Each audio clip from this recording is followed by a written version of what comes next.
ఎందుకని మనకెందుకని ఏ చింతలు ఎందుకని ఉన్నాడు కదరా మన కోసం చింతమనేని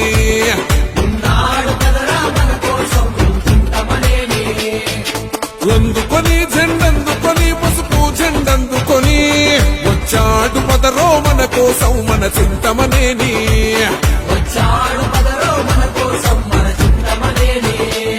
నడిచే మానవ యుద్ధం రా దేనికైనా సిద్ధం రా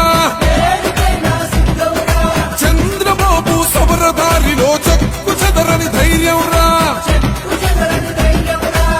సైకిల్ ఎక్కి సైకోనే తొక్కయ్యగ కదిలెనురా చెందు సైరను ఊతాడు అదిగో పులి బిడ్డ దెందులూరు ఎప్పుడైనా ప్రభాకరుడి అడ్డ జాతరోలే కదిలింది జనమే తన వెంట పండగేలే ప్రభాకరన్నత ఉంటే ప్రతి ఇంట ఎందుకని మనకెందుకని ఏ చింతలు ఎందుకని ఉన్నాడు కదరా మన కోసం చింతమనేని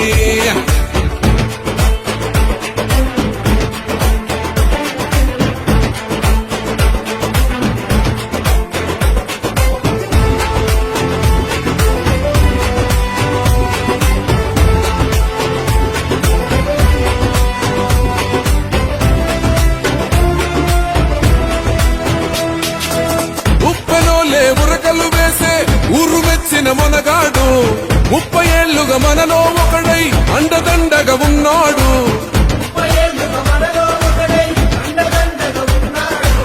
పేదవాడి బాధలు తెలుసు రైతు కాయ కష్టం తెలుసు నమ్ముకున్న జనమందరినీ అమ్మలాగా కాచే మనసు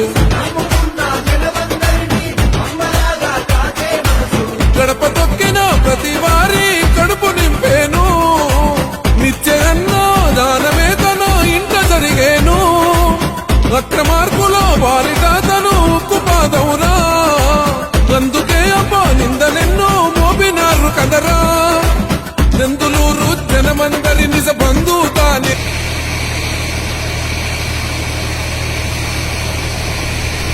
కార్యక్రమానికి ఇచ్చేసినటువంటి మన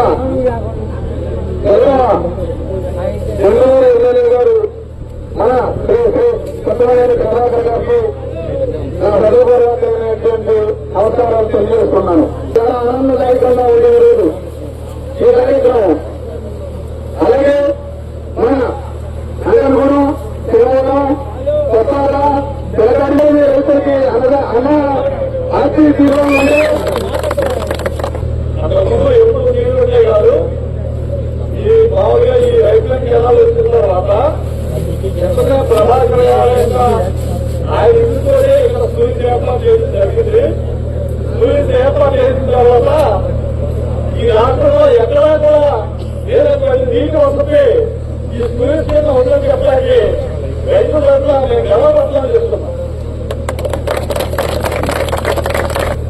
కృష్ణా డెల్టా నీటిలో కూడా నీళ్లు తీయడానికి వీల్లేదని ప్రభుత్వం ఒక నిబంధన పెట్టింది.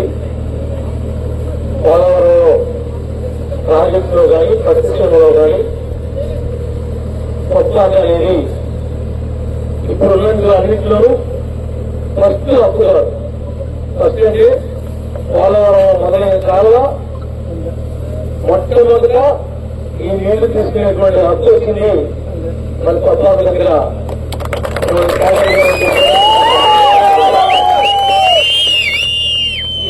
ఈ భూమి ఆకాశం ఉన్నంతకాలం ఆ ప్రాజెక్టు ఉన్నంతకాలం శాశ్వతంగా ఏర్పాటు చేసినటువంటి హక్కు వాళ్ళకి శాఖ కాక దీన్ని నిర్వహించడం వీలు కాక గత 5 ఏళ్లుగా ఏళ్ళలో సరిగ్గా నీళ్లు లేకపోయారు.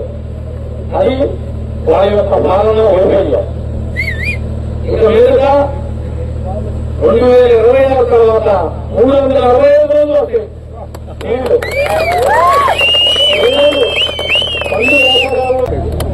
ఇది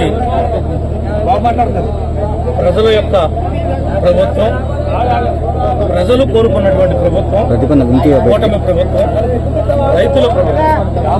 అందుకనే రైతాంగానికి ఏ రకమైనటువంటి లోటు ఏ విధంగానూ కూడా ఈ ప్రభుత్వం ఉన్ననాళ్ళు ఏర్పడకూడదనేది ముఖ్యమంత్రి గారు, ఉప ముఖ్యమంత్రి గారి యొక్క ఉద్దేశం, వాళ్ళ యొక్క మనోభావాలను బట్టే ఈరోజు ఈ యొక్క రాష్ట్ర పరిపాలన అంతా కూడా కొనసాగుతూ ఉంది. దీనికి సహకరిస్తున్నటువంటి రైతాంగానికి, ప్రజలకు, మూడు పార్టీల యొక్క నాయకులకు, అధికారులకు, ముఖ్యంగా మేము చేసేటువంటి ప్రతి మంచిని ప్రజలకు తెలియజేసేటువంటి మా మీడియా మిత్రులందరికీ కూడా ప్రత్యేకంగా అభినందనలు తెలియజేస్తూ, కొద్దిగా లేట్ అయినప్పటికి కూడా ప్రభుత్వం యొక్క అనుమతి తీసుకునే మరి కాలంలో అవడం జరిగింది. ఏదైతే దీనికి మెయిన్ ఆయకట్టు అయినటువంటి కృష్ణా డెల్టా స్టెబిలైజ్ అవ్వకుండా మేము తీయటం ధర్మం కాదు, మా పక్కన ఉన్న ముందు దానికోసమని ఏర్పాటు చేసినటువంటి కాలం కాబట్టి వాళ్ళకి సరిపడా నీళ్లు ఉన్నాయని చెప్పిన తర్వాతే మంత్రి గారి యొక్క అనుమతితో మరి ఈరోజు 2 చోట్ల కూడా నీళ్లు తీయడం జరిగిందని చెప్పి కూడా మీకు ఈ సందర్భంగా తెలియజేస్తాను. ఈ ఒక్క కాలువ ద్వారా 10,000 ఎకరాలకి శాశ్వతంగా ఈ భూమి, ఈ ఆకాశం, ఈ పోలవరం, ఈ ఆంధ్రప్రదేశ్ ఉన్ననాళ్లు శాశ్వతమైనటువంటి హక్కుని గత పట్టిసీమ కాలువప్పుడే చంద్రబాబు గారి నాయకత్వంలో ఈ వెంటనే శాంక్షన్ చేసి వీళ్ళకి ఇవ్వడం జరిగిందని చెప్పి కూడా మీకు ఈ సందర్భంగా తెలియజేస్తున్నా. అప్పుడు కూడా నేనే ఆనాడు ఉన్నటువంటి ఇరిగేషన్ మంత్రి ఉమా గారు, పుల్లారావు గారు, ఇన్ఛార్జ్ మినిస్టర్, నేను కలిసి మరి దీన్ని ఓపెన్ చేయడం జరిగిందని చెప్పి కూడా మీకు ఈ సందర్భంగా గుర్తు చేస్తాం. మరలా ఆ రోజు నాటి నుండి ఈ రోజు నాటి వరకు దీనికి ఠికాణా లేదు. ఈ 5 ఏళ్లు దీన్ని తీస్తారా తీరాని చూసుకుంటూ పోతే తప్ప దీన్ని తిప్పినోడు కానీ తీద్దామని ఆలోచన ఉన్నాడు కానీ ఒక్కడంటే ఒక్కడ కూడా లేడని చెప్పి కూడా ఈ సందర్భంగా గుర్తు చేస్తాం.